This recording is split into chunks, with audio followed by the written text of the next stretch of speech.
बिस्मिल्लाहिर्रहमानिर्रहीम। अस्सलाम वालेकुम वरहमतुल्लाहि वबरकातुहू। अज़ीज़ तलबा, उम्मीद है खैरियत से होंगे। जमात दहम federal board national book foundation किताब उसका सबक नंबर 6 मोची बन गया खोजी। सॉरी, मैं कुछ अर्सा लेट हो गई, किसी वजह से मैं आपके असबाक जो है कंटिन्यू नहीं कर सकी। तो इंशाल्लाह बहुत कोशिश करूँगी इस वीक में सारे के सारे असबाक आपके मुकम्मल करा दूँ।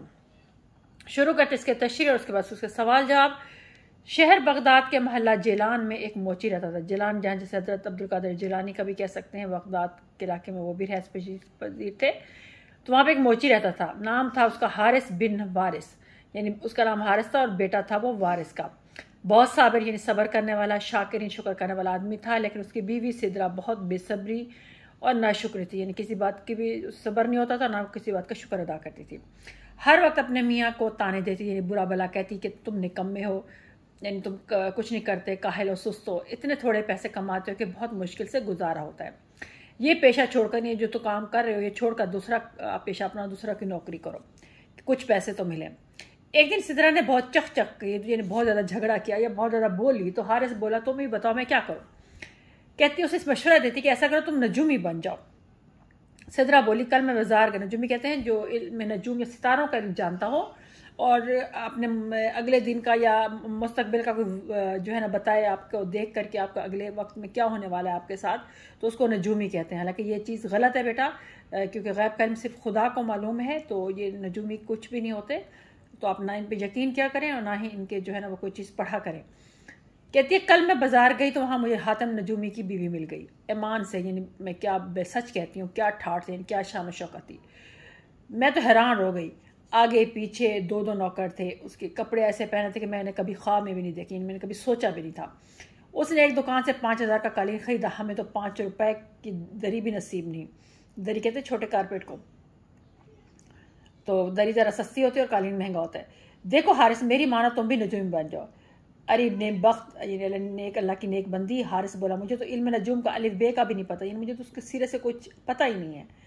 मैं नजूमी कैसे बन सकता हूँ? जब वो हातिम का बच्चा नजूमी बन सकता है, तुम क्यों नहीं बन सकते? सिदरा तंग कर बोली, यानी मतलब है कि गुस्से में आकर बोली या आजिज होकर बोली। बस मैंने कह दिया, कल से तुम मोची नहीं नजूमी होगे। हारिस ने बीवी को समझाने की बहुत कोशिश की, लेकिन वो भी अपनी जिद की पक्की थी, यानी अपनी बात मनवाना जानती थी। किसी तरह ना मानी। आखिर मियाँ को बीवी के सामने हथियार डालना पड़ी, यानी हार मानना पड़ी। दूसरे दिन सुबह को हारिस ने चौगा, यानी लंबा कुर्ता, जैसे बादशाह गौन वगैरह पहनते हैं, उसको फरगल भी बोलते हैं, चौगा भी बोलते हैं, जैसे शादियों पे ओवरकोट पहना जाता है या बाहर जो है ना काम वाला जो अंदर शलवार कमीज़ होती है और बाहर से कोट होता है, उसको चौगा कहते हैं। कमर में पटका बांधा, यानी कपड़ा बांधा, सर पर अमामा साफा यानी पगड़ी रखी, और बाजार जाकर एक बंद दुकान के थड़े, यानी आगे खाली जगह जो दुकान के ऊपर होती है वहाँ पर बैठ गया। आइए साहबान, आइए गैब का हाल मालूम कीजिए, यानी अपने मुस्तकबिल का हाल अब हम मुझसे पता कीजिए। मैं आप सितारों की चाल बदल कर, यानी आप सितारों को इधर से उधर करके आपकी हर मुश्किल का आसान कर दे सकता हूँ। आइए मत शर्माइए, मत घबराइए, बहुत पहुँचा हुआ हूँ, यानी मैं बहुत कुछ कर सकता हूँ, यानी मेरी पहुँच तुम्हारी किस्मत, यानी मेरे से तुम्हारी अपनी किस्मत, मेरे से अपना हाल किस्मत का हाल पूछ कर तुम अपनी किस्मत बदल सकते हो। यह मुझे गैब की बातों का इल्म है। आन ज्ञान में देखते ही देखते उसकी गिर्द, यानी उसके आसपास लोगों का मजमा लग गया, हजूम लग गया। उस मजमे में बगदाद का एक मशहूर जोहरी भी था, सोना परखने वाला कामशनास। वो लोगों की भीड़ को चीरता हुआ, यानी लोगों को एक तरफ हटाता हुआ हारिस के पास आया। बोला, शेख मैं एक जोहरी हूँ, बादशाह सलामत ने मुझे अपना ताज पॉलिश करने के लिए दिया है। उसका एक हीरा गायब हो गया, अगर वो हीरा ना मिला तो मैं बेमौत मारा जाऊँगा, यानी मुफ्त में वो मुझे मार देगा बादशाह। हारिस आसमान की तरफ देखकर बोला, तुम्हारा सितारा गर्दिश में, चक्कर में है, इसे गर्दिश निकालने में एक घंटा लगेगा। अब तुम जाओ, 1 घंटे बाद आना। यानी जो गर्दिश का मतलब है तुम्हारे मतलब है कि तुम्हारा बुरा वक्त शुरू है, तो मैं उसको ठीक करने की कोशिश करता हूँ, तुम 1 घंटे बाद आना। कहने को तो उसने ये कह दिया, मगर दिल में घबरा रहा था कि हीरे के चोर का पता कैसे चलाऊँ। मेरे तो फरिश्तों को भी नहीं मालूम कि चोर कौन और हीरा कहाँ है। इसने एक ठंडी सी सांस भरी और बोला, अरे सिदरा, तूने अपने शोहर को किस मुसीबत में फंसा दिया, किस मुश्किल में डाल दिया है।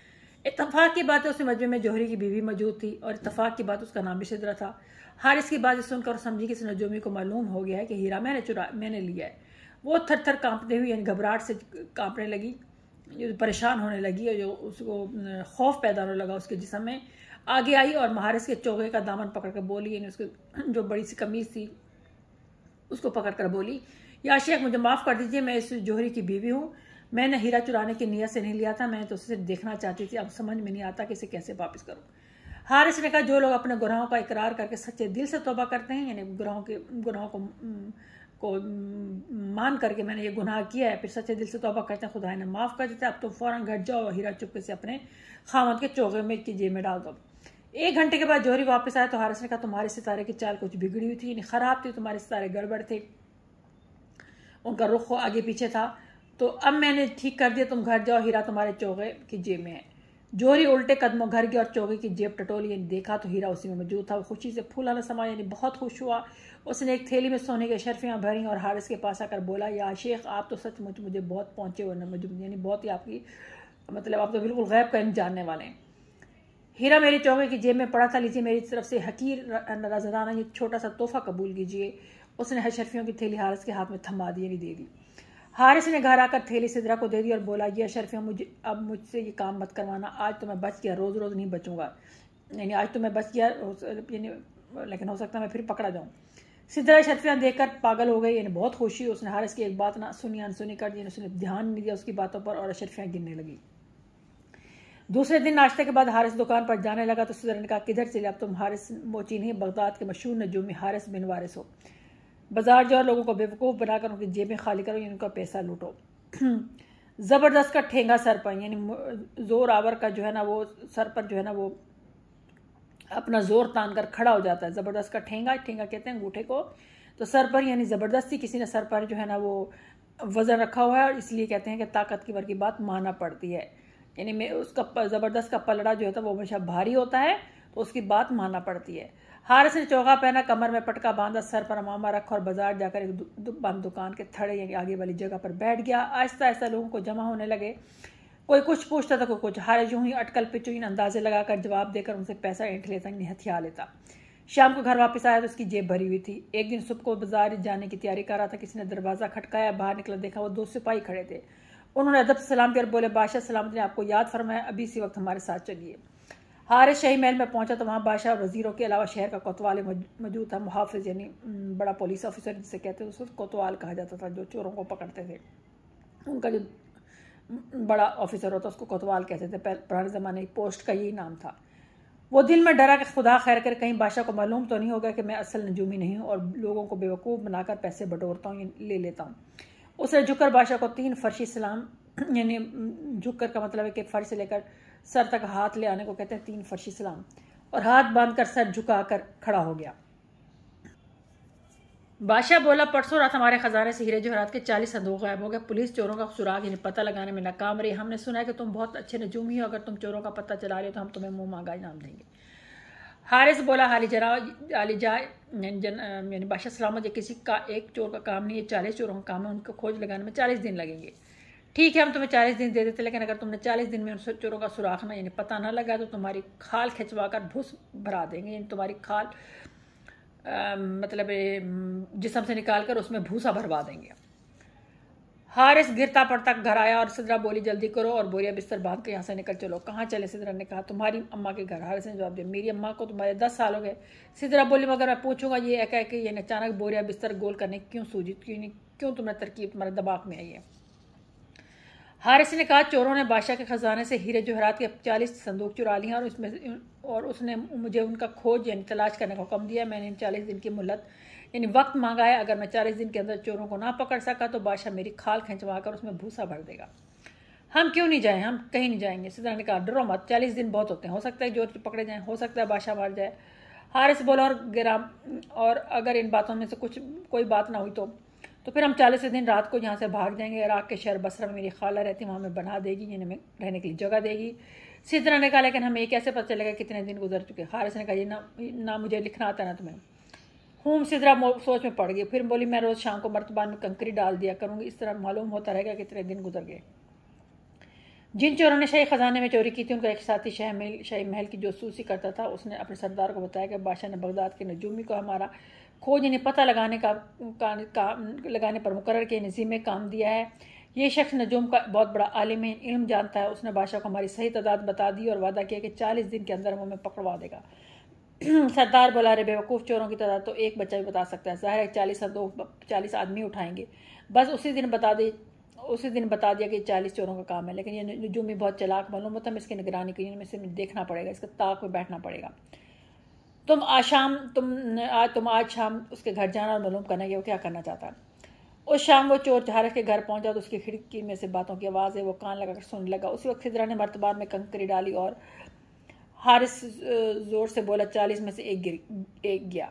यह सुनकर चोर की सिट्टी गुम हो गई, खामोश हो गया, परेशान हो गया, भागा अपने अड्डे पर गया और सरदार से बोला, सचमुच वो बहुत ऊंची पहुंचा हुआ नजूमी है। जूं ही मैंने इसकी खिड़की पर कान लगाया उसने कहा, 40 में से एक गया। सरदार ने कनखियों टेढ़ी नज़र से, तिरछी नज़र से या टेढ़ी आंख से अपने साथी को देखा। वो खौफ से कांप रहे थे। सरदार उनकी हिम्मत बांधने के लिए, हिम्मत बढ़ाने के लिए ज़बरदस्ती मुस्कुराया और बोला, तुमने गलत सुना होगा, कल 2 आदमी जाए और नजूमी की खिड़की से कान लगाकर उसकी बातें सुने। दूसरे दिन शाम को दोनों चोर छुपते छुपाते हारिस के घर के पास पहुंचे और खिड़की से कान लगाकर खड़े हो गए। उसी वक्त सिदरा ने दूसरी कंकरी मर्तबान में डाली और हाथ से बोला, अब 38 रह गई। दोनों चोर सर भाव रखकर भाग खड़े। उन्होंने सरदार को बताया, नजूमी वाकई गैब का इल्म जानता है। हम उसकी खिड़की के पास पहुंचे तो उसे मालूम हो गया कि हम 2 हैं। सरदार ने गुस्से से पैर पटके पाँव जमीन पर मारा, चिल्लाकर बोला, तुम दोनों भी बुद्धू बेवकूफ़ हो। कल 3 आदमी जाए और कान खोल कर ध्यान से सुने। तीसरे दिन 3 चोर गए, चौथे दिन 5, फिर इस तरह दिन 5 और 39 दिन तक ये सिलसिला चलता रहा। हर रोज़ शाम को मर्तबान में कंकरी डालती, हारिस जोर से कंकरियों की तादाद बताता और चोर समझते कि उनकी तादाद बता रहे हैं, वो डर कर भाग जाते। 40वें दिन शाम को सरदार अपने तमाम साथियों के साथ हारिस के घर पहुंचा और खिड़की से कान लगाकर खड़ा हो गया। उसी वक्त सिदरा ने मर्तबान में आखिरी कंकरी डाली और हारिस से बोला, 40 पूरे हो गए, सिदरा रस्सियाँ लाओ। हारिस ने रस्सियाँ सामान बांधने के लिए मंगवाई थी। सिदरा रस्सियाँ लाने के लिए उठना चाहती थी कि दरवाजे पर जोर की दस्तक हुई। दरवाज़ा बजा। हारिस ने दरवाज़ा खोला तो इतने सारे लोगों को देखकर डर गया और समझा कि बादशाह ने उसे पकड़ने के लिए फौज भेजी है। वो कुछ कहना चाहता था कि चोरों का सरदार उसके कदमों में गिर पड़ा और गड़गड़ा कर बोला, ये माफ़ी मांगने के अंदाज में बोला, शेख खजाने में चोरी हमने की थी, बादशाह को ना बताएं। वो हमारा जन बच्चा, यानी हमारी बीवी बच्चे कोलू कहते हैं तेल पीसने की चक्की को। तो तेल पीसने की चक्की में, यानी हमारे बीवी बच्चों को तेल पीसने की चक्की में पिलवा देगा, यानी उसमें पीस देगा। हम आपका घर सोने से भर देंगे। हारिस गुस्से से बोला, बेईमानो, तुम्हारा ख्याल था कि तुम्हारे इस जुर्म का किसी को पता ना चलेगा? अरे हमसे तो दुनिया का कोई भेद नहीं, कोई राज छुपा हुआ नहीं है। अब तुम्हारी खैरियत इसी में कि चोरी का सारा सामान बादशाह को वापस कर दो। सरदार ने कहा, लेकिन हजूर, हम बादशाह के पास जाएंगे तो हमें कैद खाने में डाल देगा, बल्कि हो सकता है हमारे ऊपर सर कलम कर दें, हमें कत्ल करवा दे। तो तुम ऐसा करो, हारिस बोला, सूरज निकलने से पहले तमाम संदूक बादशाह के महल के मशरकी दीवार के पास दफन कर दो और वादा करो कि आइंदा कभी चोरी नहीं करोगे। मैं बादशाह को तुम्हारे बारे में कुछ नहीं बताऊंगा। हजूर ने जैसा कहा वैसा होगा, सरदार ने कहा और अपने साथियों को लेकर चला गया। दूसरे दिन सुबह को बादशाह के सिपाही हारिस के घर आए, उसे घोड़ा बैठाकर शाही महल ले गए। बादशाह ने पूछा, हमें उम्मीद है कि तुम चोरों का खोज लगा लियोगे और हमारा खजाना मिल गया। आपका ख्याल दुरुस्त है अली जहां। हारिस बोला, लेकिन हजूर ये फरमाया कि हजूर के नज़दीक दोनों में से कौन सी चीज़ ज़्यादा है, खजाना या चोर? मैं इनमें से सिर्फ एक चीज़ हजूर के हवाले कर सकता हूँ। दोनों चीज़ें देने से सितारों ने मना किया। हमें खजाने चाहिए, चोरों से फिर कभी निपट लेंगे। बादशाह ने कहा, तो फिर हजूर मेरे साथ तशरीफ़ ले जाएं। हारिस बोला। बादशाह वज़ीर सिपाही हारिस के पीछे चल पड़े। वो इन्हें शाही महल के मशरकी दीवार के पास ले गया और सिपाहियों से कहा कि ज़मीन खोदें। उन्होंने ज़मीन खोद दी तो इसमें से 40 संदूक निकले। बादशाह खुश होकर बोला, हारिस, तुम तो कमाल के आदमी हो, हम आज से तुम्हें शाही नजूमी मुकर्रर करते हैं। हारिस हाथ जोड़कर बोला, मेरे सितारों ने मुझे कहा कि अब तुम नजूमी का पेशा छोड़ दो, मोची बन जाओ, इसी में तुम्हारी भलाई है, इसी में तुम्हारा फायदा। बादशाह ने हारिस को गौर से देखा और बोला, वैसे तुम शक्ल से मोची लगती हो, कोई बात नहीं, हम तुम्हें शाही मोची मुकर्रर करते हैं, तुम शाही ख़ानदान के जूते बनाया करोगे। उम्मीद है ये सबक आपको अच्छी तरह समझ आ गया होगा। अल्लाह ताला आप लोगों के इल्म रिज़्क़ में बरकत अता फरमाए। इंशाअल्लाह ताला बहुत जल्द इसके सवाल जवाब भी अपलोड कर दूंगी और इसके साथ साथ बाकी चैप्टर्स भी और नज़में भी। अल्लाह ताला आप, अगर आपको वीडियो पसंद आए तो शेयर करें, लाइक करें, अपने दोस्तों को भी दिखाएं। अस्सलाम वालेकुम रहमतुल्लाहि व बरकातहू।